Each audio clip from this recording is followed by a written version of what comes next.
Ainga nazimu. Omuntu obiwuliranga. No mimbi kasitafu na sako. Njita sako ya machindi walo propaganda ali mu generation yakulira mu machindi ekyuso omuyimbi timing simanje bamugamba nakyuka timing. Kati nga tumaliriza aren't you inclusive of what? Drugs ezo toyina contribution. Zinabia na sigara. Ne weed ya nema. Zinamala emyaka 2 nga simanyi tebiwunya. Kwanga lo Pretty yali muso ne tusuzaako Pretty ndozo omwaka nga gumu. Kwanga nayo yambira mu ngala ati yasulako wa Pretty. Sege. Katebiwunya you can't know. Just notice man is going too fast. Perezayo mpayo kaya kamubazi mpade na yena ziwereza gundi ade nekizibu ngeno kuira gundi zibutanda zimpako. Yabuza sente. Twafunye boyfriend omulala azirya. Naye kizibu kyazo olina zitumya. Mosika sikale wali yaine motoka nga avuga sotomanya muntu genda mugobera buli kana. Until later najigoberera ko ndaba abalenzi abagenda yo n'omulenzi yali amuvugaawo. Ninonyereza kati nze bintu bya drug ontwala ku street bimanyi ezed kwanga byena nabinonyereza. Nensiba abantu sayimo kumala. Ojogendeko ku CPS Jinja Road Ntinda Police Station nasiba abantu ne bintama. Basobola kubera nga bamwe ayabirese abitunda ne ababana tubayinza kusulayo. Simanya bakuba simu naite basulayo. Bumanyo kwata omukyala wa mama omwana w'omutama police nakubbi. Family ne kunyiga embagamba temumanyi kyenwadisa temukimanyi.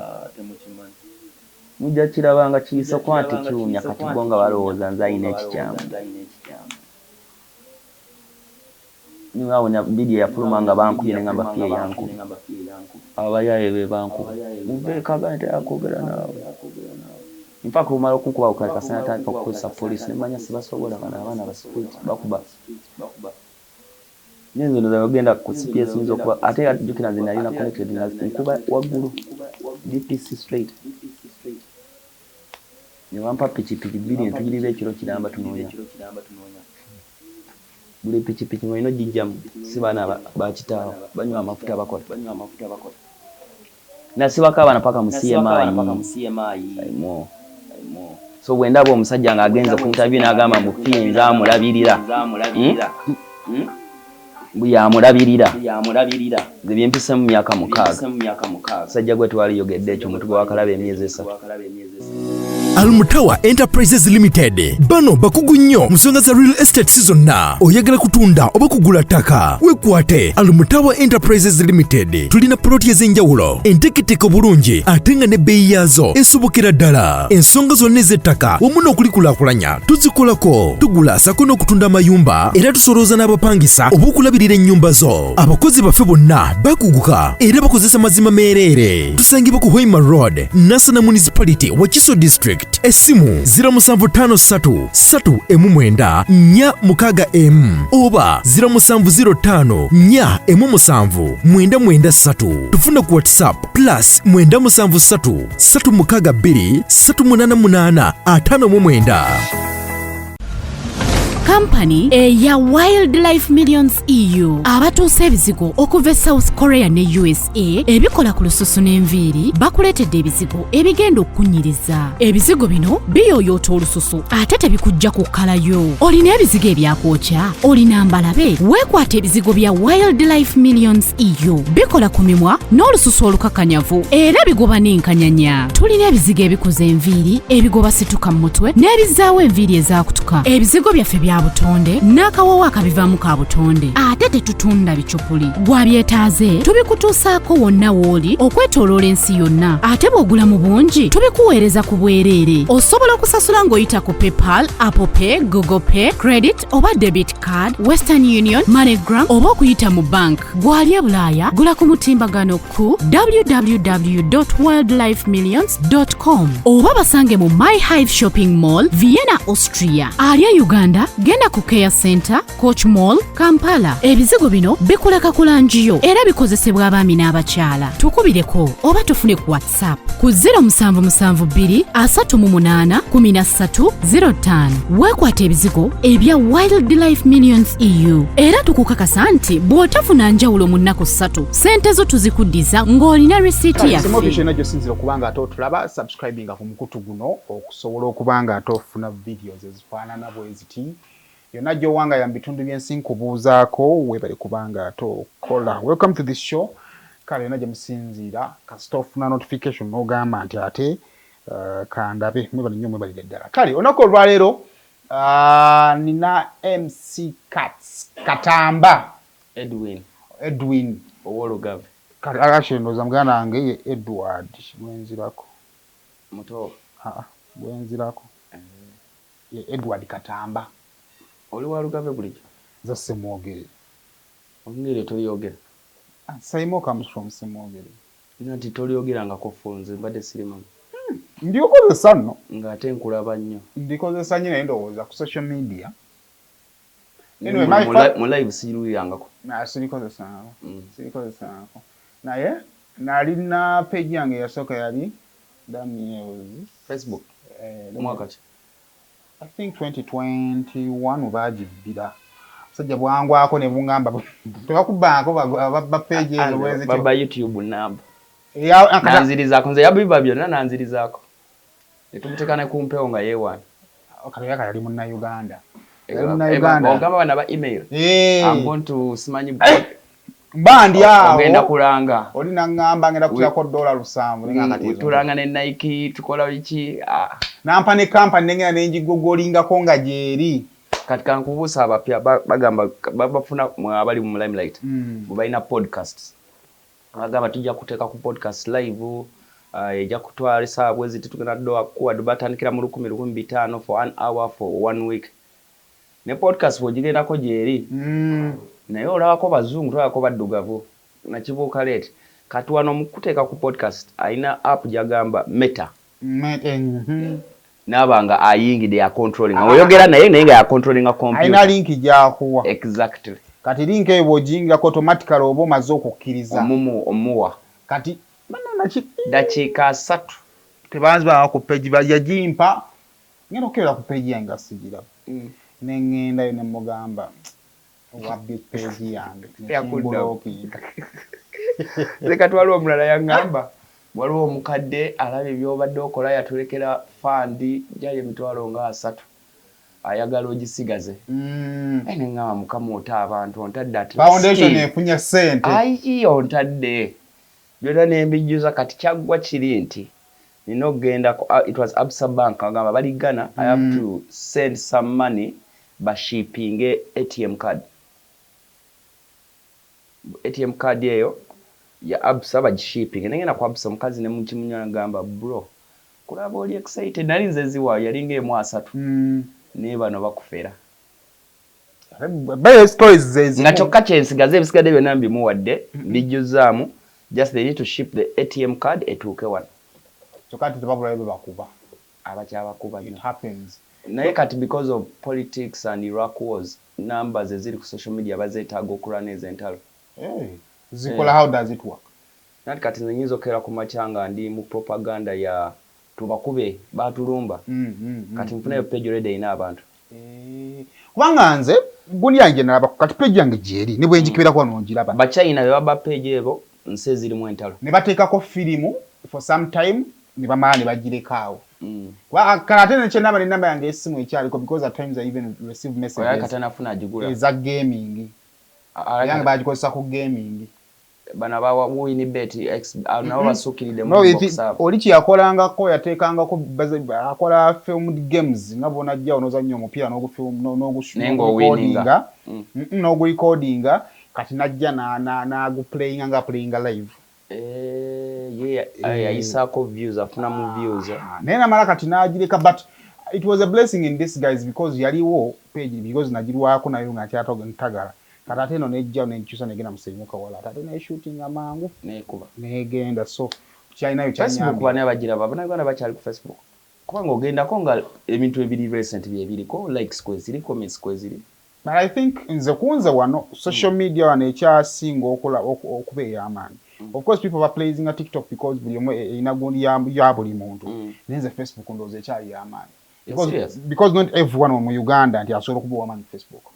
You're supposed to be someone. To be a big on TikTok everyone can be a star. Okay, tudde ku muntu inzo okudde kuba shonda le. Byebyo nno kwaniriza ogamba otya. Katonda akuuma Simon Katonda wange oyambeereramu. Tantanga. Takuta. That's good man Katonda. Era tubikola naye waliwo Simon watandikira siwo oli kati ate sigwa asinga mu kunsimbo oli awo. Oba mbu tewaliyo muntu mulala ku nsi asobola kukola ki. Ne Katonda yakikuwa kikyo ate nakikimpingiramu. No actually zetanyo gamba abantu nti sigwa asinga era singa omuntu asinga asinga omuntu asinga ajja mu kifo kyo yajja kuddamu kuwuliza naye because Katonda asazeewo obeere mu kifo ekyo. Okitegeera n'akuwa time yo, so it's how you use it that matters. Era ndoze kiddeyo ne kubalwana saba busabenze bwe twakolera comedy I had a theory. Bala ko kankubye. I didn't know you were a comedian. Katwade no omukyala ayogera ennyo oyo atasiba amamitani. Allah. Kanzere simanyi waliko comedian. Ate nga mbadde nnyo mu bintu ebyo comedy mabaala. N'ogamba waliko ne ku laughters. Anga saamulaba. No kati nze nazannya nali nnyo wasiba kijje. Comment La Bonita. La Bonita. Kakati fish. Kakati and fish wali nnyo. Kakati kabwe kwali strict nnyo nga tomanyi kalimu anko Katende. Kali bino byokujambu gwe kati soga ate nga tosobola kujja kola comedy weka. Akati so yingira weka bano ojja basasula ngamba. Kati La Bonita kanjirabe bulabi. Katati laughters nali royo nnyo.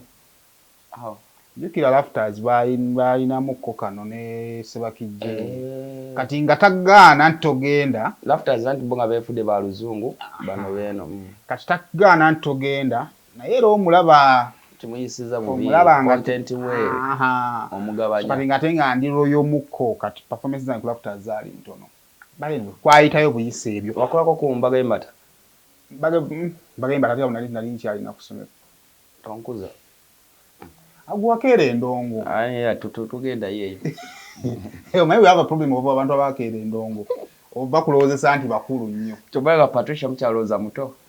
Nena muto. Ninange mutwe nange mulanga muto. Deblo Gori ya Patricia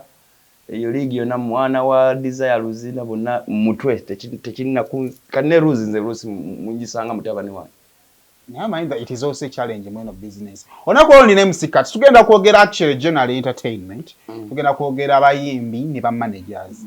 I think ndowooza industry ne yitaga ko budde no mano ojiduka no jivama. Bagenda mu America batuufu. Kubanga tuka time ngenda ku case ngatana genda yantuza na kinsomera mu yengeri ya kirabo. A case obuziwe ninanze. Mbonye kuva mbuto sinza kudda ku scratch. So anyway, the time yakyo ndoza nakyo gyeri. What time gyoduka nga emyaka gitaga tekyasobola. Mwina ono obuntu bwana ogamba I can survive. Obanga oyina ekizibu ate nga kinene nnyo kati ng'okugenda kye kikutaasa. Ngaki kizibu kyo na Uganda kyo. Ofumisa omwana w'amagye wa Jeno olubuto. Nga bakunoonya wanted nga kikweyimirira kufuluma kugenda. Bodoibo. So naye nze ndowooza time etuka industry eno ng'olina ogivaamu kubanga ogenda tandika. Wala Patricia oyo nga omulaba. Lero so omulaba ng'omuto. After like 3 years nga mukazi mukulu. Nibyo myowulira abantu bamugamba yego kyagamba ekyo naye je. So kati wotanga okola bali atenze nkiraba mu baana bange ngamba wakati nabagamba kibano. Tembala buli kaseera temunsinga amagezi ngezaako nnyo okufaako ku bibala bakuva ku ssimu temunsinga amagezi kubanga nange nalina mangi. Kati ate obukodyo wa generation enyiza okatuso kati ndaba nnyo muyulira nnyimba ki TikTok challenge ani gwe mulabanga celebrity wamwe mulaba TV ki. That is life. Obukodyo twakozesa olenga tuli bato sibwa bakati. Wanahera bisigala. Ebisinga yolo tegeeramu kati ono kyali annimba. Enyola kwa abaana beewuunyisa. Yesterday was my son's birthday. So kati mubuuza how old are you? Angamba I'm 4. Kati mugamba you 5 nangamba no. After cutting the cake. Ndoza ulide nga sigwa muza. Kati awo kati kujukira the cake kati awo automatically gireeta mugisale asolobweze emyaka 5. kati sisubira nti ku myaka gyaffe ate awo twaliwo nga ne wakubuuza ati notandika okunyonnyola ebirala kati kyekyo kati ate gino kati jja kusanga generation abo yaba teenager kati nayo nga nzibunya the first born wange yawezezza 2 naye mutunulira kati ne ngamba nagambye togendayo tugende ku kyatuleese kati abasaaga naawe wandibadde nga bakubuuzangako ne bagenda kati bw'olaba nga nnyomba ndi musajja alabyeko ku bintu emba nyombera mba nkimanyi sitera bayirezo sitera kuyomba nga kiyamba nze kwanze nategeera Katonda yannyamba nyomba nga ndaba waliwo agenda okiyitamu ate nze nakiyitamu ate mbadde musobola okisootinga ate mwe mufeerinza okisootinga ate mwefudde abatakitegeera akyo bwe nakwaba nga oyomba nze kyajja mu bwongo bwange si waaki oyomba ekyajja mu bwongo bwange ze challenges eziskipinga nga zityakomawo wakati w'abayimbi ne bamaneja baabwe tugende mu maaso nti olumu there is time when manager we yeerabirwa omuyimbi n'akulembezebwa waliwo ebiseera manager mutera kwerabira temwerabirwa manager yeerabira nnyo nga yalina mu ngalo ze bw'ati nga ssente ozirina awo omuyimbi w'omwerabirira time bwetuuka nga waliwo ababiri nga ssente zirina teziva wa muyimbi teziva wa manager ate manager yeerabirwa omuyimbi n'aconsideringa for me that's what bwe buzibu bwe nalaba kati nze kansikweko just by yange lwaki nyingira okumanaginga abayimbi nkulidde ku deviate awo ba Vampos Benon Michael Ross Red Band no yajja starota awe bamukwatira Chameleone namulaba yakakomawo ne Mama Mia Amosha Nkute tulina band wagon etambula nga tetufuna adde 10 ninga tambula mabaala ebale yaya waggulu wa Old Taxi Park Deviate Sabrina zi tugenze wandege yatandise ogenda eyo ambala agalinanga karaoke ago naye nga by then waliwo radio zalinga 2 3 TV nga 2 ng'ogendako kijja kuba kizibu so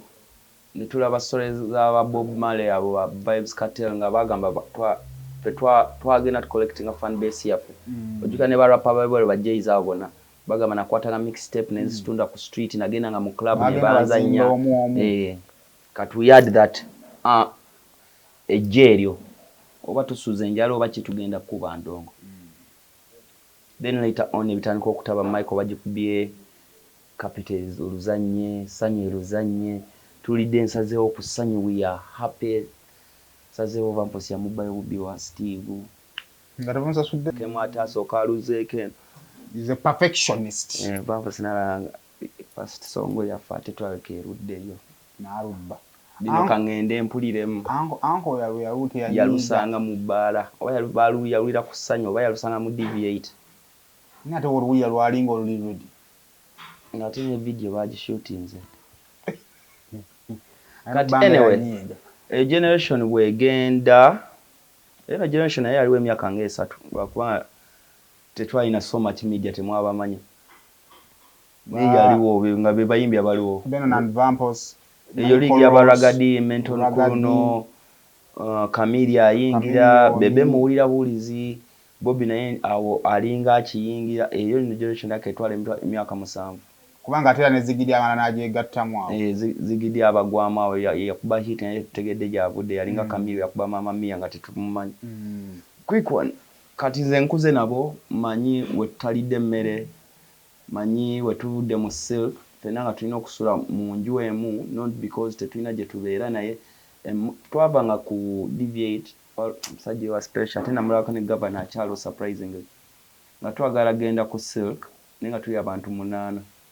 kati tulina okwesonda special twali ku silk kati mukuvayo buli mutayinza agenda wa bululwe sente tewali so nga tuyinza ogwa egyo bayitanga muswangali ab'omuddira ab'omugalaji ab'omu kisenge biri muno okusitulamu abakazi kati abakazi mu abo that's private life so with time I grew up seeing the pain and hustle of an artist kati eno era yagenda okujja Radio and Weasel somehow somewhere Jeff yanjagala oba ng'omuntu oba kwa yali ansanga nnyo mu mboozi Chameleone tulina nge gye twakana nga hi how are you nainga bw'aba anyumya akoze omanyi Chameleone yayagala nnyo okukakasa nga atukwata abantu nga 10 nga leesinga comfortable nemugiwuliriza essaawa emu n'abasanga omunana abazinga ko nasuka banyumiza emboozi ayina eddoboozi oyagala okuteeka n'atukwata n'abanga pasita yagala ango wakwata ng'okumira yagala anyumya akendedde kati Kamiri nga alina olimba lwagenda okuta oba mbu Telecom yamuwadde sente nayingidde office y'omugagga namuganja million 10 za chameleon awo yakwatira simanyi bamutadde ku billboards Kamiri singa wali omuntu yali scripting a story ya chameleon would be the best definition of a hustling made-it artist. Ebintu ebyali kwalaali yakoba Dorothea we yalitamu akasente akatono ate yamutukuwe kati yajjanga namutanga ni Kamiri yali kwalaali nga wakia kwantema muganda alibwalirize so okuteeka mu sente talina marketeer talina manager ye manager akeera ku machana appointed najiraga I'm Jose Chameleon Mr. Sam Hooper I'm the biggest son na kwerumbira oba mugobe so I'm seeing all that era yaba radio wezejja nsomya wa mawulire ku mukati I noticed I know industry temanche baita PR mubayo no muntu gogama mu red paper ate Kamili naturally Kamili is a good PR guy naturally amanyi ekyo kola yakwata Timothy Bumukumune na kwata Rugendo wa red paper nga nawe ba birthday abayimbira nyenga amanya amawulire gajja kola ki anything I want kwanza by then print yaliwo ngate ya amanyi nga ne social media ejja ku print nti okatubuma ku Facebook oba ne twogera ntukayana Elscar editeri yo jeri nga twajja mu red paper ba New Vision na kwata ne oba yali Edgar Bato wa monitor kati ngempapula zona 3 azilina wano friends basis ebyo regular oli watutulemu ayane Timothy Bukumune wanatula ne Kamili nga bali ku Serena ne Sudiru kimwongerako PR we kati Kamili wayingira mbagaga ngovudes okuleka anti muyimbi mulungi ate tight wabo kati wajanga Sudiru meet my friend Chameleon ye custom wano gap oba otegedde ku Chameleonies kasala malu mwanjula custom wa mu space what nagamba kati tuogere omu at the time so I saw that so kati when Radiant Weasel came Jeff namugamba anze nkola I was a silent reporter for Red Paper why nalimbeera mu ndongo ebintu ebimu bamana mawulire tebabaawo kana namukano gamba mitaru nanga editor nangamba agwe bijjo kubola bye typing nanga ze messages nja kufuna storage evo kati olusi nga tuyinza n'okuba tukagenda mu silk nga ba radio balina okuyimba mu ne bebe nenga nze n'abadde ne bawunga ba planning nenga banda banga boy waffe nengamba luno kimanyi no lero ogenda kwabika mu silk oli mu kwogera lutalo olutanabaawo gwate olusunyeeko baba planning zo olaba kati olinga agenda okwandika story paper nga alinga yabaddewo paka Jeff yabuuka mugezi waliwo atulimu atatu mmanyi naye ate tiyakyogera nga anyiize yakyogera kimusanyusa kati ye nga yakunoonya oyo yani ono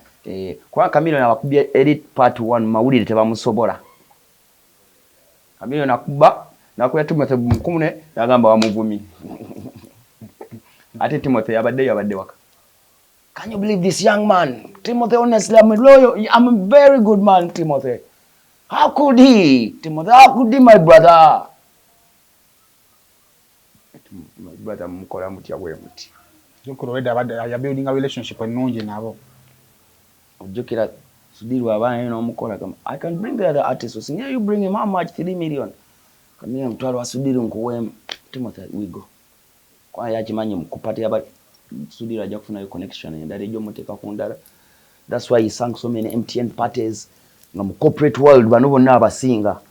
ninga mu ndongola balinga abenkana ne mu corporate world nga gosangayo stubborn eno mumanyi mbujjo twade ku deviate mulo moze yamukubye olinga fena tulaba ne bijjanga bibidala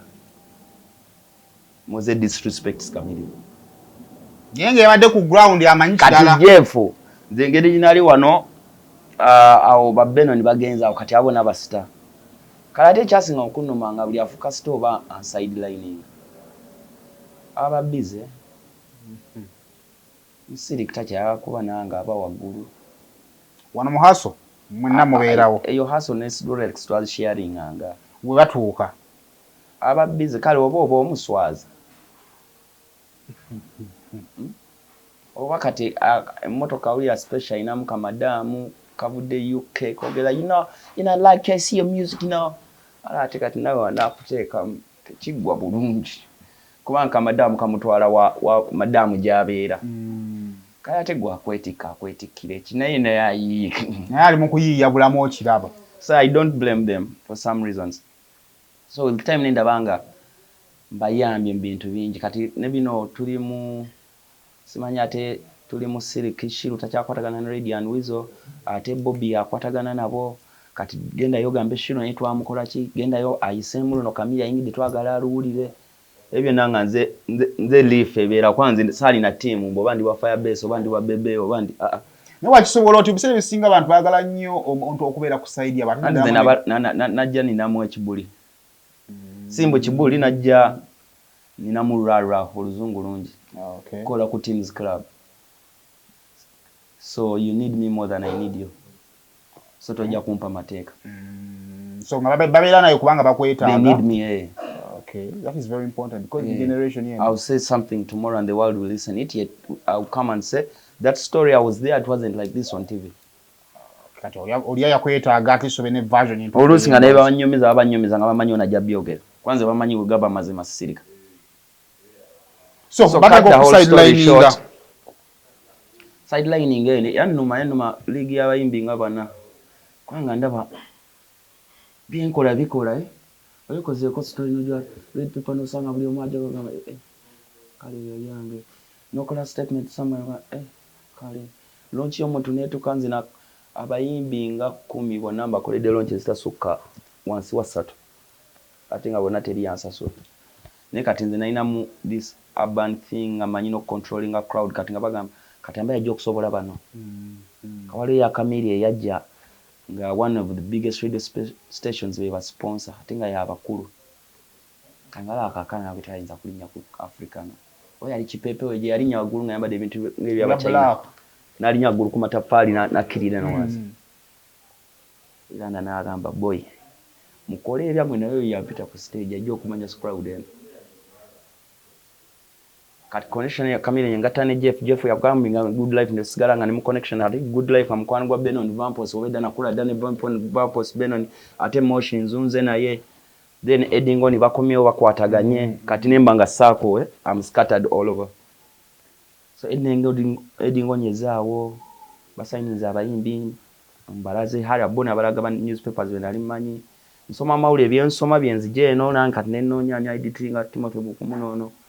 ndabanga yanga ninga akatika nonya assistant we yajjo kuba kyali wange stories kati general PR yo muyimbi manyi packaging ye yonna ate buli akikuba ndekawo kati waliwo obuladi we bwankubirawo nnaku we nali nkolera mutabani wa Sudir Swe TB yantisaamu eggaali nali nzigwawo awo ne banewalira ddala nga ndabika bubi nago kubira tera respondinga goita tewali ajja tasne nokuba n'abantu nolabanga tebakyali bali tekyali nnyo oba n'atambula n'akubira yankuba n'obubi era singa teyali maama wange oyo kufindinga bukodyo kubanga eddagala ninganyo linya waliwo ekyayo oba nina munekana ebisinza birwa ndi wakabi I'm too cool to get sick obulwadde ebyo okukkiriza ate nga ninamu ne self medication kino kifuba kijja kugwa naye okimanyi yakusika kusika bwati appetite kusesema kanga nogatakamu ne HIV AIDS kati nga byegase ebyo mbulira omuti enabira batobigatta yawulako ekimu by then wali omaze okitegeera HIV nali nkimanyi naye nga ngasijja gatta ddagala ddala ndi mukutawana ate nakalitandika emyezi nga 6 nali naligaana mami yayambaawo ne banfumba mbusimanyi olina byoladde ogiromiranga nizasobola okutandika ARVs nasayininga n'ebipapula basimanyi mbu ARVs mami wange yalina mukwano gwe ngasoma naye emulago ne banzijako omusayi nga simanyi nga musikle ye n'amuliiramu kati bantuwa emboozi yange ejja kukyuka ku kitaatweza to them ya health bampisako mu cancer award awo mulago psychologically miss my head ebangamba obulwadde tugenda tuwako ddwale eddagala tugenda okuwa erijjanjaba abubola alisi basoke bakomyewo obulamu banaakunyonyola ng'oteredde wali ogenze ko mu cancer award nayitayoko abantu bafaanana omanyi bafaanana kati oli wagamba mbu obulwadde bwolwo oyita wano nga waliwo ow'olubuto waliwo ow'omusaayi waliwo ow'okugulu waliwo ow'ettama kati olede frustration eyo sigenda gattako TB namwe mundeke. Anyway, cut long story short, and I come back at pain ye waliwo ne video shoots zenalina okubaamu nga naliwo ne bagaana okunteekamu nga wazze nga video ino gibeeramu zisukka n'ettaano ezo ze Mr. DJ ezo simanyi mumuleete nga waliwo kati nga bakuwa excuse kiwe bakuwumbawumba batyo obutagenda mu video kamera eyo bekwata tumanyi oba akwanyiza record oba tanyize ayi kakati gwenga MC Katso mukola kano Mr. DJ ojirabe weddi biragenda ko mawanga tubafulumira director sigwa musasula togenda mubuza lwaki tewali ozikiza oya last king of Scotland nti bazanya bangi sima yego tuwazanya kan last king of Scotland nga bakuwa ddakiika nti mu ddakiika eya 3 seconds 2 wayitirawo olaboti obeyo teyalabika kalwa bataalabika bangi basasulwa nga basasulwa omuzungu muleke kirumamu naye wagendanga mu videos ogenda kwa final product ziwerange 10 kati nga zona hit kyekinnuma kati ngoto kuba kasimu kugabana ngenze nabuliddewa kati ate period ya longa in between budde ku WBS kwana mara we myaka nge 3 nga siri ku TV kati awe byaliwo time je nali negatagalira okulabika kubanga lwe mbadde ku TV mkangu mbadde mu nkubira obadde ku TV ngamba mbu entandika okunyigira abayimbi kiva kati muze mukole ebintu bine wetagira visibility ndi muradde brand eringa ekende era Flavia Kera nangamba tukuze sho tujikozeeko emyaka ena tukuze Flavia afunye omulimu kwa 500 nanga no to scripting eshendala tujibawe tuve mu teams kimala etuji scripting ne ba oba ne bada mind kwa twagina tukola campus talks ngabo talks with tugenda mostel probably talk about pregnancy relationships nitukola ne bazita batya na Natalia Ozil nina kunajikola kona nga tugenda campus nukola pilot sezenyo I think they didn't mind so those 3 years were bad mumaliza nga mufulumye bwe mutyo ayete batudde Fabia agenda ku radio teyadda mukuzuka sina umanyika sawo zungamu emirundi ngena ngola teri akufaako teri akunyeka kwamba kumaloka back nange nenkita kala twede nze nnamu ebivulu motion twale eno mbeera mubayimbi amu business psychologically ekiro so eyo space yasinga okunnuma eyo nga n'ebintu bisobola tena muyimbi gwazaako bayino gane muganda wange bikirobozo kya kamiliyoni mu video nga serabye tuna necha video kinzo obutakuluma jo basaze embuzi twabaddeyo nga tebakubidde ate no bisanga ku street ku DV8 ninga byaweranga nabo alulinga ne baba bagenda kusiimula njuba kuyita cut the long story short ebyo bye twogerako bye bigamba ne wachi nange sizimba byange bado ate ninawe era we nazimba naye nga sizimba mbu kyange just kati nasooka nentandika kukozesa kibuli ninda kuyamba ono just mbalage mu mwenambo muli busy naye ajja kikuba kati awo Kenzo we munyigira mumulooza bya federation Steve Gino yali kyali wangu yandaba Steve Gino ndaba ungani mulade nzigwawo nangamba nze nyamba ove ku mwenge kusigala buli kyo wetage waka buli week ngenda kikuwa nga bwe kinonya kyokola so nga nkolera shopping every week ate nga ngenda mu supermarket nyonda byenjagala navuga motoka nansule waka kaya nga tujja ku Kivulu nina abange benjagala okuyisaawo jukira ye ebintu ebiba organized omuyimbi yajja kola omukwaite bona ngamba nikwa insente zonna we tuyimba zitwala biki Eddie ne mugamba mache tujokola bwe bawulira Kivulu nga je kiri right now nali nkimanye Kivulu ekinene kyonna bajja ku that is when nga ina ya nimba sijja kuda into details of one person nekyo ntwa because kye kiruko kati so nengezaako abayimbi abasinga abakimanyi babala bayita byeno bajja kimanya muna banyiganga wanji omutali nakuba naye ate nze I lost a friend nanchawa bubi nnyo nagamba sida na ku stages shows aba Grace na Kimerezo yakola katikati eza Blue Theory ezo eza GNL Zamba Steve awo yakaleta ebyuma yalinga alinawo ebyuma ebiri solid competition wa Silk Events nese kyanzo yanyigirako era same issues kunyigawo bayimbi batali ku program ne baleeta ne Burna Boy we yajjawo mafiki ya Burna Boy mafikizole ya Nambole Jenkins mukasa yatugaana okulinya ku stage ne Shield causes era nga zeze naye Katonda tali yanguzi ne bafuna gap awo oba Shaggy yali agamba bano bamusookeko ate ngo nagamba asookewo nga ndiwone Shield twakubeeyo ne club enkeera netukubira awo nafuna endorsement ya club twakuba Nambole nga tebatuganya okulinya ku stage kuba saa 12 babagaanemu naye ne musigale backstage kati si ekizibu mugenda kukola byammwe tulina script bano ba international artist because of it nga bona osigalawo waze tulina kyakukola abaawo gap awo I think it was a band gap oba Shaggy gap oba mafikizo yagamba Shaggy asoko something so the managers back club we can't leave this stage empty chill that's a story for another day anyway kati awo ekibuli awo nenga bazizi bachali bange naye nga nsobola mubuusayo ba George awo balinga abajja awaliwo nawo abayimbi banja I want to mention names eyo ere yajjaawo so okunyiga wano jika kati ndi tight ne Jeff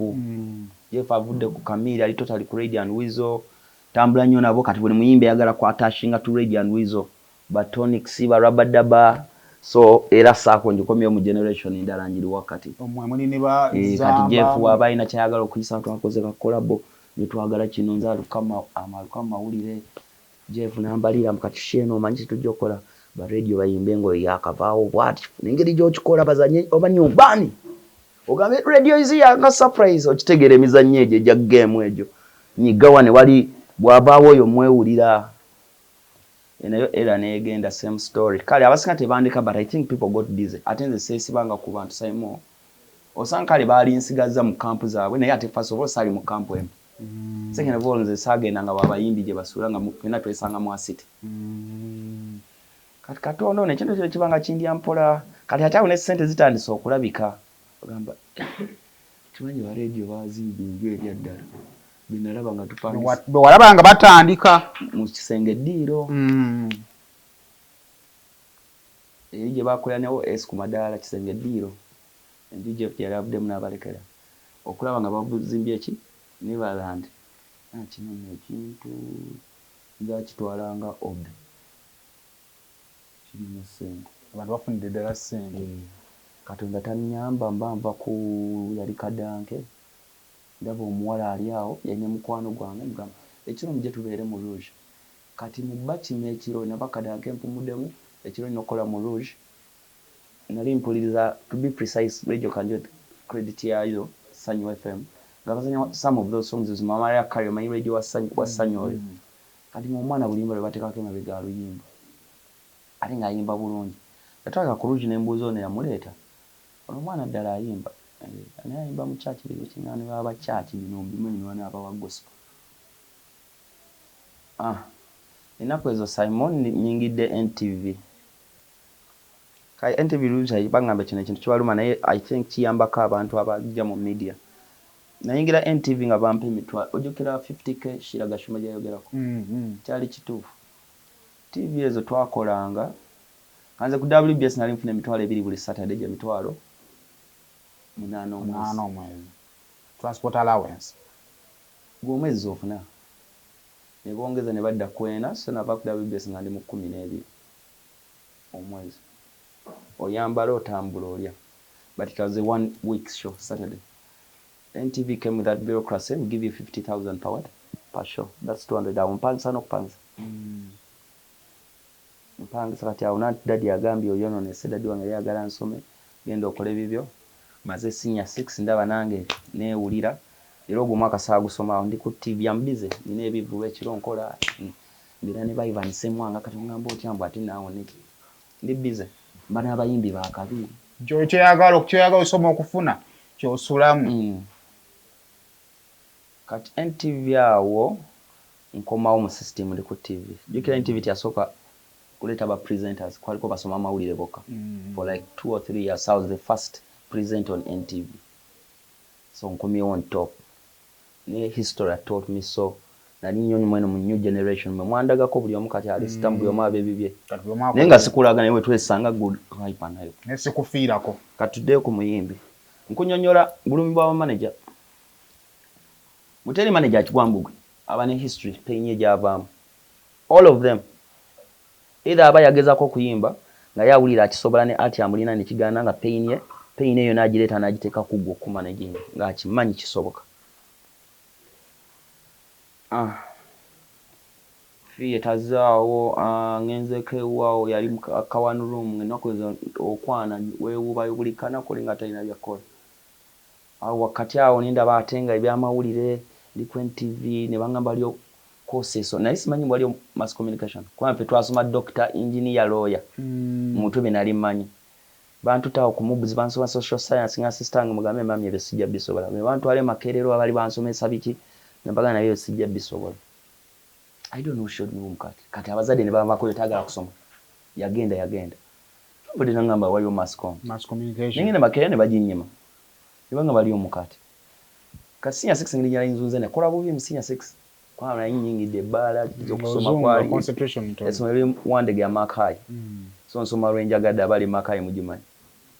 bili awo wandege woze otaze kiri joy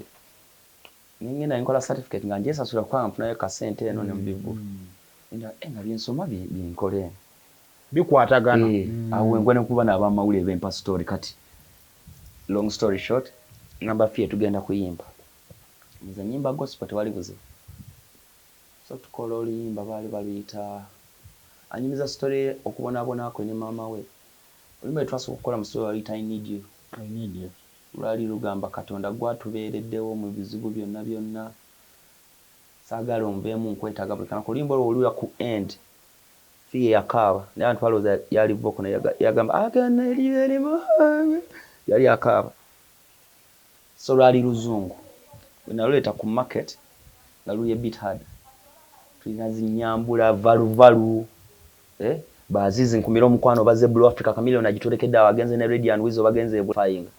oluzungu terwali easy to penetrate through awo mfuna emitwalo meka 2 sasula current nizenjia wano mabala studio amulake Kazola nasoma naye muri entertainment prefect yanda badda atwade buddies ya bwerere so I have free studio NTV upgrades our salary to was it 80 minus ngakuliko taxes 80 batongera mu twakanya namu ne batongera mnintuka natwaka onali mwana ne tugenda history ya finga sila ngakomwala ngamulokole first of all ndoza ndista nyota manyi nakuliranga nako golozo oli star netakuliranga ko Teens Club emyaka 3 kitondo bade kwa NTV nakabako ngebiri ati gwe tonda banga kutompuyanga nako kutwala mu rujo kulaga basitaba Michael Ross toyagala bamanyi who is this I don't like what they are drinking ochitege so we have your idea where have you been at where have you been at idea kulabanga ko tukole yo ne and music tonda tali yangu zinjigeze sama mu rujo itamu walwa kabala Victoria Tavern ndikubisaje itamu diviet yao yali efude kabala chawa ketwatwa music Sabrina's na yegenda we outgrowing Sabrina's ditwala bwe kubegumira abantu bazina mwe ngamba speaker njala ko ruju wanakolerawo video mbade n'abayimbi mbade kati manyi camera video surprisingly baby mama wa firstborn wange yaina boutique na wansa kungoye mbuzachi technology yali wachise yazituwa makeup artist yali oba mukwano kwa pia jukira yiwa church talina kyamanyi cut throwing stories then it's not about money inspiration yatwali awera ku body studio ndio wabwerere now natwali center because it's not about money because ne unyono mkazi okunjagala nga silinamu so tubinyumyawo nembaleka mu studio ne and the next thing they bring a song nduleta ruba tudde ngamba kati kiwedde video yo BMW je mulaba mu original nali na kibiri BMW ekifu nagenda ku nali ngenda wa makanika mugamba engeri gy'okanika zina motoka mpaayo ku motoka nkozeseeko ndi wano kumpi ku basho samugana video bangina omusajja n'akampisako akareedi kati sinengamba mukama weebale nina video mpaamu motoka edisaawe wet tugenda ebigolobyo ebyo ne tulaba nga olaba apartment eyo nga nnungi ne tutandika okushootinga nga yamujasi n'atufutulawo emisinde Breezy Beats yayaguze ka kamera nga naye azaawo ku badiiza ayagala bitandika tetukkiriraeyo mu ghetto ntumanya ghetto nalaba abali abani tebajja tugobaganya tebanga yali ku street ngeri abani katono then ebisinga byali eno mu ghetto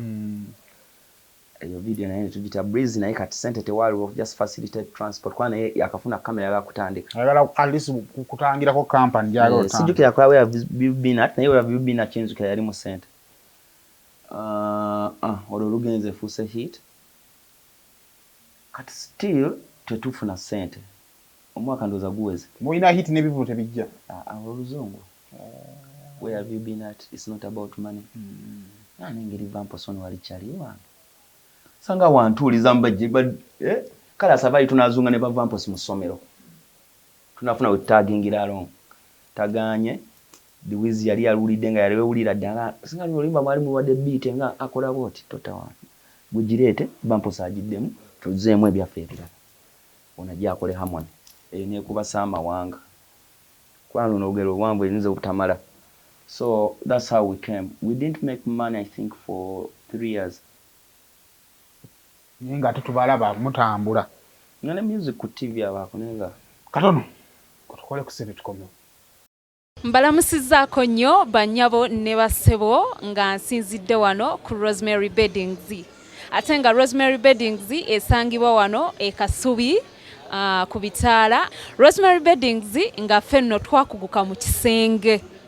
mu kisenge era ng'omukyala yenna ali eyo okukubiriza leka kuyingira kisenge nga nawe kenyini bwe weetunuulako teweesanyusa wabula nga teffe tulina obunayiti obulungi nga bannaye ne munno bwakutunuulako naye bannange awulira nga zeemu amaanyi abaami nammwe tulina obwammwe leka kusuula ng'omusota ng'ate wano eno tulina nights ennungi eri ez'abaami n'ebintu bingi nnyo bye tulina wano ku Rosemary Beddings ky'oba okola ennamba eri ku screen kw'oba okuba oba tusindikira ekifaananyi ku WhatsApp kyonna ky'oba weetaaze ate nga tuderivaringa Uganda wide wonna w'oba tugenda kuba nga tukutuusaako eby'omulembe eby'omutindo okuva mu Rosemary Beddings. Stress no more if your dream is to go abroad. SMP Tours and Travel is here for you. We work on your travel documents like passport and ticketing, and we can get you visas for countries like Turkey, Switzerland, Iceland, Finland, Germany, Netherlands, Denmark, Dubai, England, USA, Bahrain, Canada, and South Africa. We are located on plot 9, Lumu Street, Kampala, Julaina Complex. You can call us on 0759 793 767 or visit us on www.smptoursandtravel.com. SMP Tours and Travel, let's explore. Mutambula ne buzz ezo nanga tuzikuba nako interview Spice nga nagenda nga ndaba film buzz kwa nali connected jukira Swangs nkuse nayo ba Benon Julius abafunye ali ate ekinyombesa ne Julius bana abantu bagamba nyomba nnyo Julius nze ene gali okufuka Swangs naliwo then no jipika mu masomero tetwalina sente nga ngenda mu masomero 10 nagenda mu masomero 10 nga byalo fit sinza kusaba muyimbi omwate no charginga nga tamukusabye mu milioni ena. It was the first time I ever asked Julius for a favor tampanga ko sente ze bamupo okunyomba kulekanga bali bakusasula ajanda gembu kwa twakolanga buzz bananga amasomero gonna twagagenda mwena muri bakuru. I think I went to over 100 schools with buzz. At already in the nina profile yang nina stand nina kola that wire blue 3 ne Steve G ne Coca-Cola. Ndi ku TV so I didn't need that piece of paper. Okay. Anyway. So it being there was no money in between there simanyi how we get race signature. Nga kolera wa omusala no teguna choka gwentambulira kwana temanyi navako awo nga sente nali nfunye nyinyi zali nkaga tezali nkaga nali natuuka ko mukamwa 2 kamu kitonde tebakiza no byogera ne Uganda tusimanyi wana kinyana nti anyways, the money is not coming. I'm investing up like now a child that is going to school, Clover, but family yali nyambako. I have an artist I know kwambala okulabika obulungi nga tugenda okuyimba batagenda tusasula nempushinga ki muyimbi. So all that is on who? Me. God, I don't rest is Rex Ntanina abayamba keddanga bayina group eringa bayimba abasatu. You make me happy. Manager we yali mukwano gwange akolamu MTN factory. Kwali nono guni ibane yani. Erinya ali Oscar. Then noli omulala. Yali akolamu MTN nga boss wa MTN in fact chafira kwentebe road yali aganyo bikes nga ina sente yali abateka mu sente. Na ina mukolera kebi bayamba TV interviews kati nyingide mawulire manyo wa TV manyo wachi. Katre wa maje twajja connection. Nga rabira wa Silver Kyagulanyi na ina kwezo ngabera nyo ne D King. Ngamba re ndongera ikenga enganye nimba doesn't bring money. We love it, we're doing it, but it doesn't bring money. Nedda muyimbe Oluganda ebintu bijaba wa sente mulimu. Jatu era double trouble. Bereno leno labye sika lalese ye gwasinga abiyimbye naye. Tukoze ulala we twakolera ku ssomero we twawamba mu holiday. Kati ntanga at least oku surprisingly basoka mutegera up country. Aluwa liya guru because of the English songs. Natulinya basi kati awati gira kujja kuba ku exposed nga tulina okulinya basi solo watu wadde gig okuba guru aluwa oba kitugumu oba pakwache olina okuba ina kusatu okatawo nawe exposed so nzo mu missing omimbi talina kyamanyi tamanyi gwamanyi sinza muleka genda ki yeka mpunye warning letters mu company Dagi Nice baina promotion ya Airtel buli Saturday Airtel inabe pushinga Dagi Nice tuliramu so inabangawo ngamba Dagi tovaawo sigala tukube babiri because so that we mbasi koze gap te feeling ate nawe funa engeri jo yingira muno wangu luzungu lwali awulali lungi up country ezo zetukola zetuzaamu naye kati buli muyimbi wakikuba Simon then mama we bwajja jajja we bwajja ba obi we bajja abantu bajja obotamanyi boloza mbo bali bafana okufa muhaso botala bako we bajira bakubba we bajira kati ate esaawa zino tulina ebizibu bino nekino jjajja yafana olumbe lwe oli omwana tasoma olina so omuyimbi afuna frustration eya ndi muntu omu you people sinza kumala mukwano gwange ngambye mbu bawe yamugobe agala musuza mama ngamba mulwadde sister ngamba talina fees fani jo yangambye obulabika bubi mumuloza mino likes za social media bazifa Kenya naye ate ebintu ebibamenya biba waka bibeno bye mutalaba so in that process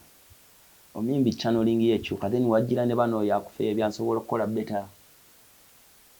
naye akwatona natuyamba tuyiribye ennyimba awo ezimu sizijjukira before even zino zi what did you do zisabula ate zinajaba ati nesimu awo naye atuwa nakupenda nesimu amuwulira ngamba nasimu naye oba nalina mutwalya nalina ebintu binakola na simu eyemu industry amuyimbi wayimba bulungi jangu rega agenda dance ku mapesa watu wadde luyimba ki jazma vocal nepiye side softy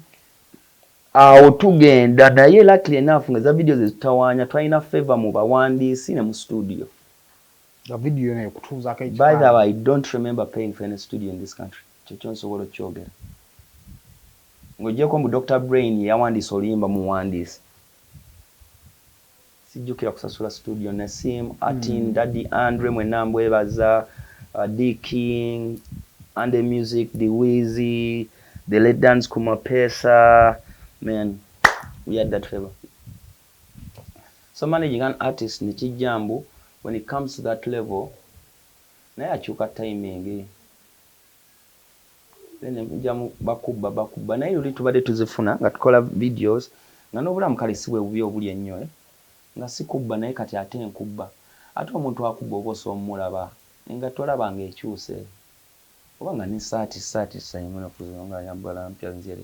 yolaba nawe tukyali mu haso tulya wamu tukyatobanga we twatobanga zitwalawo ate ne wajjawo bano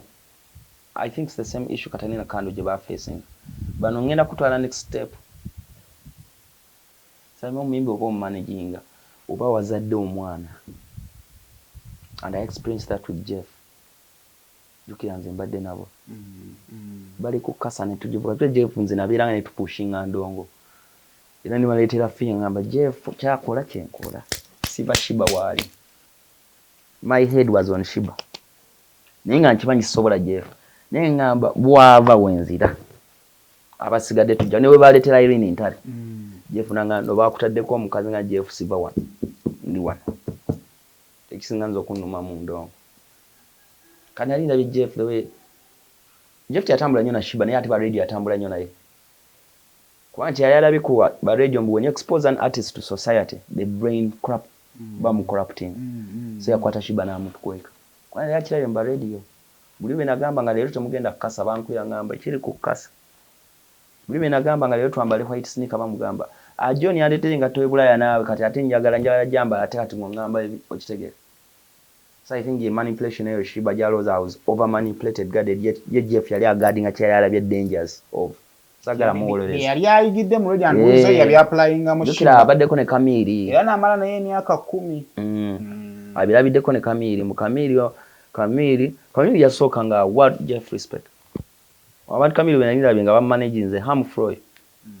ne Jeff yali about respect nge wagamba alingo manyi wa kibuli takiriza but I know sort of respect yali abawa but I think naye abalabinga bamanyi alinga bala alaba muza maso waliwo omuntu gulaba nga akoza waliwo ekitambula anyway so basically omuyimbi at that moment when family has a problem it's you baba ina problem it's you from rent clothing everything it's you so you have to figure out where to get this money from or figure out where to get gigs nata ina kone bali abali eri abamugamba taina kyasobola oli w'amaanyi wandibaddeawo osusseewo so kibitandika onzi bano mugamba kanti sente zisigaze kale ate nze psychologically ninamu kino ekintu oba nali njaga kuba international ntunidde batiwa Savage abo aneze Uganda ne wazali sigaza naye bwe ndifunamu buli batiwa Savage wali olitabatyolo bwe ndifunamu eyitamu eja tuligenda ate nazo sibutazaagala naye nga ndaba zimumala bumazi size nnyingi eziri awo n'abazitandisozi bw'ogattako yayambala akole makeup akole video agatteko n'ebizibu bya family zimumala bumazi kasanze nina omulimu njiyanjiriba n'ekiro kati ng'ogwange kuyiba bivulu mbuteka ku stage ntuufu wange Kampala wano okwata omumimi n'omarketinga bulungi ku stage ntuufu the sides of Kampala start picking right now is social media neddanga bw'oyimba ku show y'omuyimbi ava e Bulaaya noyimba ku launch yono bagamba oyo yaliko we Masaka kubira ow'eggulu akola ki kati nga nze technology oyo mumanyi tekubaako ssente naye nga nze nkimanyi bw'otoloola wano so ne tuva mu kya okwata ssente nenzikola ki nenzimulekera naye nga mugamba guno omwezi tujja kwetaaga yuno oluyimba bangambye lwakabi brain oba omukyalo tuwadde nga nagutuuka nga ssente nakola kino ate nga olaba era zakola ki naye kati jjukira okunyamu n'amikwano emirala even your lifestyle as what bw'oba wali oli awamamanati nga tolaba for day to day ku snap abantu balya mu Javas you're going to change and start eating where however much you may not be affording it fake it until you mean it kwangu oli ajja kujja gambe kati tolaba akulisaliiseeyo okimanyi jo spice yabadde ali wali bw'ovuganya nabo bali eriggula bawoolya naye bali bwe bamanyi bakola ssente zaabwe bamanyi ze bayingiza anyway kati weyatandika okukwata ssente weyanva mu ngalo nsigala kikola nga nkyagala that's when the drugs weyafuna abo abantu n'abiyiga awo nawe tunalinnya ku stage omusika akazindaalo nga mwemulowooza nwanisa mukazi afanga yankyawa naye nga tenze ndaba gyalaga abamwetole ojjukira kweyo kabidio oli kadde waliwo obulenzi awo obwajja we nalinnya alyoka abugambe temumukwatako eyo ttiimu yali ya mu ghetto nga togikwatako bro ng'omuyimbi siyamanyi gyali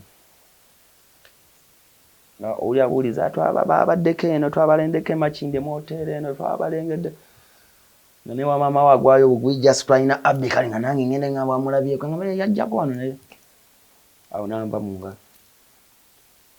nate nze yali maama abbi ate nga kino nkyagala kept on going ekikusigaza mu kubanga oli agamba naye mu byonna bye twogera Katsi yasigala mu picture nga ffe gwe tulabanga manager. Anti nze kirina nkibonebonedde emyaka nga 5 manyi pain yakyo nga saga kinkaabye kiraba nga kigenda kubanga kinzikiza kiri abayimbi kye bankoledda olabanga n'ekikyo kyo badolooza exactly at least kino kimoldinze mu ngalo zange kasita biri byagenda kino sijja kita kubanga sina kiddako era n'okufuna bashamikaawo ba Ruzi ba Hazy it was pain kati nga nja kufunayo mulaga mbugwe kubanga kati awo yayimbira balina abamutegeerera awo n'agwako aba Nathan Award Judo awo naawo saali waawo naziwulira buwulizi ate nga bwe ndiwulira ne lunyumira ate nga nze anoonyeza video kubanga kati era yanze nagisasula What Did You Do Bye X yagisasulira nalulira buwulizi naye nga bwe nali nimanyi technicality naye nzikuba nayo blacklist mpozi nga mwagala kunnumba kibuli kubanga yali akubye kutta nange kubanga nze namutwalangayo nze akubidde Bukedde nze akubidde Spark nze akubidde NTV nze akubidde NBS nze agenze ku BBS basamikulu bajja kugamba ba Jonathan Nalebo twalina abaana baffe bananga tuluta nga tulina igano genda mutaasa Ivoromo omulala akirire mu basi zigenda up country omulala asibe ku ma radio omulala agende ku TV nga my job is gula airtime kubanga nze engeri jana media personalities tebansabanga sente bankutya asikutya Simon Nyamba nakatadde anti era bano bigattako no kati bane Katsi n'amanganga atya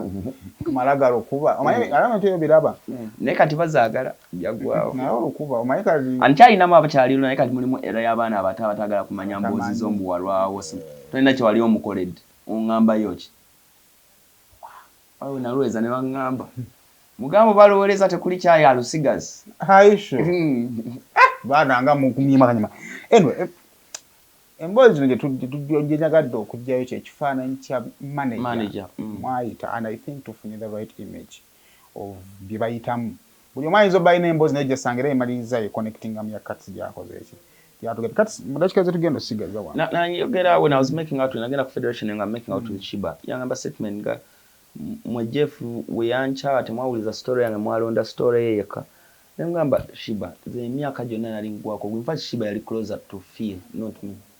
ngamanyo genda ne concert ya kolanga rehearsal naye yamufunira n'engoye yo concert ya feel yona dress code Shiba yaji building up nzoli yali boy wange ngamulabulikanako kana ne sinatandika kuba masimu kunoonya ngatoli nkyali naye it's not like nayimirako n'enkuvuma anything nesa yemugwensiiba naye yatege mbeera naye mu boy wange aye mwachankanya tandika kwetuminkiriza mbu nkunoonya ngamanyi otulie sanga hi how are you gwesta bumanga gwesta yombanga so kaya kankiyiseewo kubanga I think sometimes you don't get my pain we twali ku federation naye waliwo meeting yalimu almost like even people crying because of managers nga Lydia ina story in a bush Shiba ina story in ani Jeff a bit of Palazzo had a story again with Jeff then ani omulala Roger Anna was mentioned in that meeting and they felt like managers are manipulators and baba twala consent and all that but meeting is sarabamu usage ya manager mbu byonna byalo kwanga fa abamu spice twali twamulaba before Roger tumulabye nga Jane Maro ne tumulaba mulafutazi ne tumulaba wanawa Roger wajja waliwo enjawulo tukkirizeeko omusajja akoze ekikya akyuse applies to Shiba mbadde naawe ng'oli mu obsessions netandika okukola ku Buddies karaoke doctor atuwaddewo ewakazora ng'ojja nga gwe hosting nga nkulaba okoze boutique nga nkulaba otandise okukola single zo nga nkulaba Jeff wajja waliwo change people kiri practical so why are you going to say Simon today munze mubi nnyo nga tetusobola kutuula twogere akubanga gwe face gwali maaso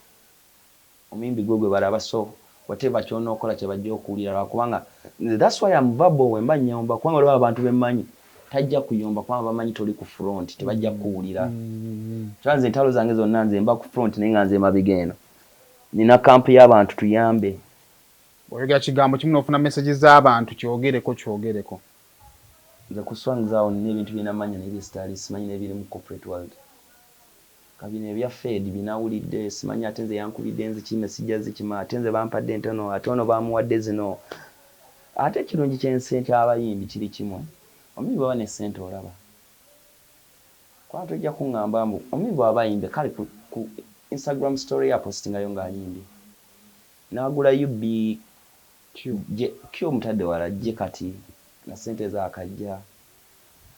omulala n'agula emmotoka endala 2 Costa van omulala n'owulira musimanyi yagendayo ate ono yagendayo n'aba oli yagendayo tategeera n'aleekaanaawo n'aleekaana ne bamukwata ekikapu ne bamuzza ebbali kati nze kyenzize ne ŋŋamba mugenda zigabira omwo bwe mutyo byasaako byasayimu mumanyi ate nange kale mbadde ndowooza kale mumanyiiko ate mumpa beta bamufu okubanga njagala kolabo ne Vampos ku myaka gye twamala naŋŋamba nkubire pijje ate ayinza oba beta yabimala nina nkalagana naawe Vampos ate sinkwata ku mukono ngambe nti tulina bye tugenda okukola beta maliriza jangu tulemu ne beta nga naawe at least oli awo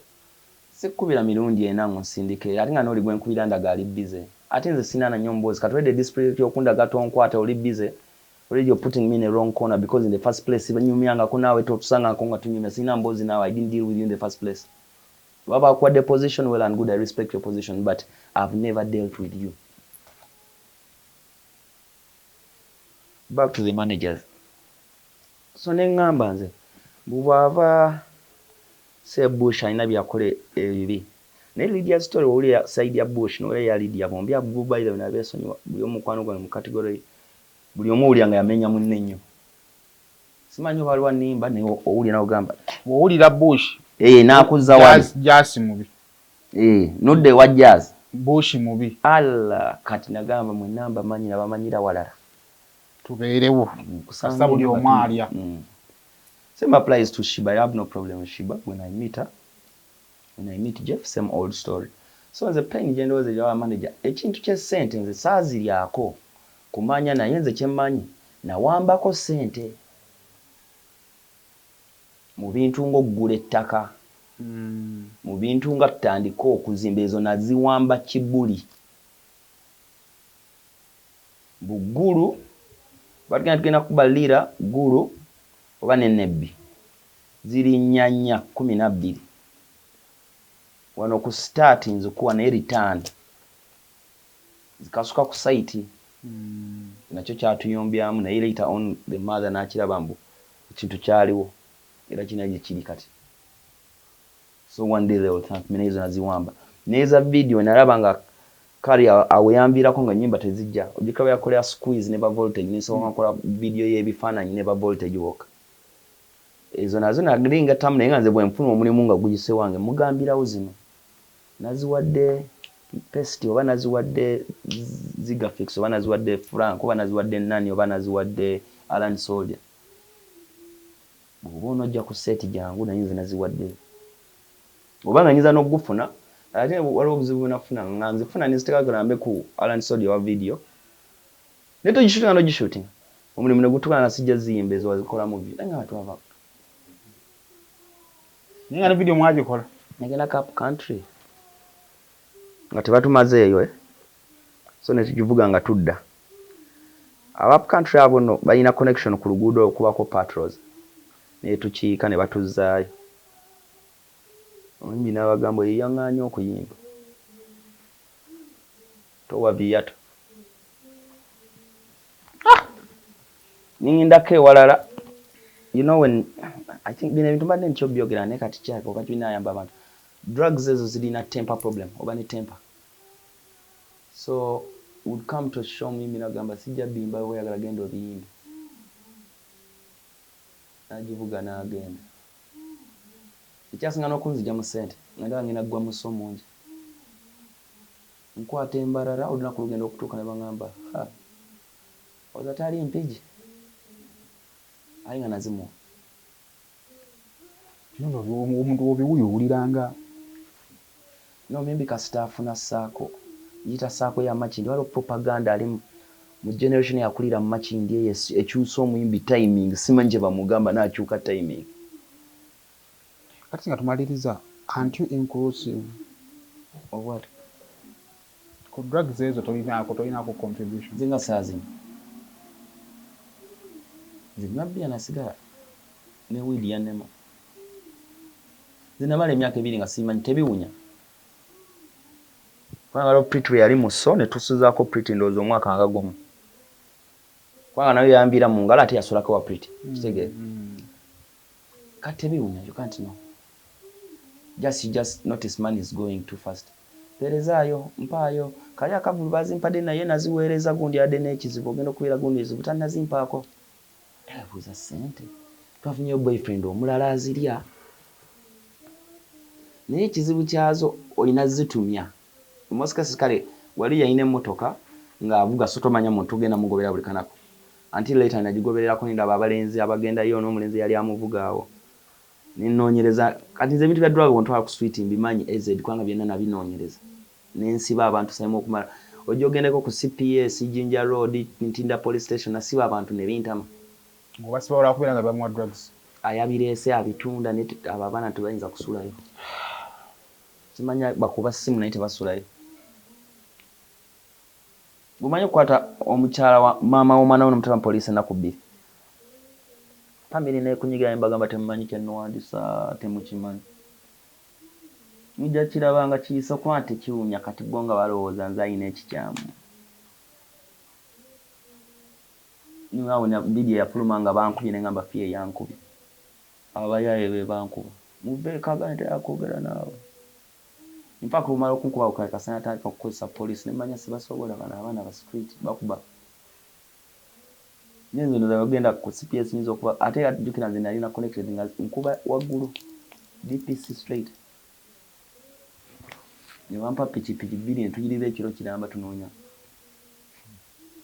buli pikipiki ng'olina ogijjamu si baana bakitaawo banywa amafuta bakola nasibako abaana paka mu CMI sayimo. So bwendaba omusajja ng'agenze ku interview n'agamba mbu fiye nze amulabirira buyamulabirira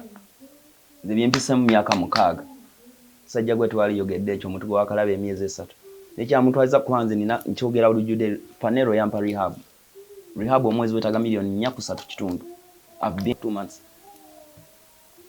njakaaba nkomyawo kyopiikinze mu kyoba otwala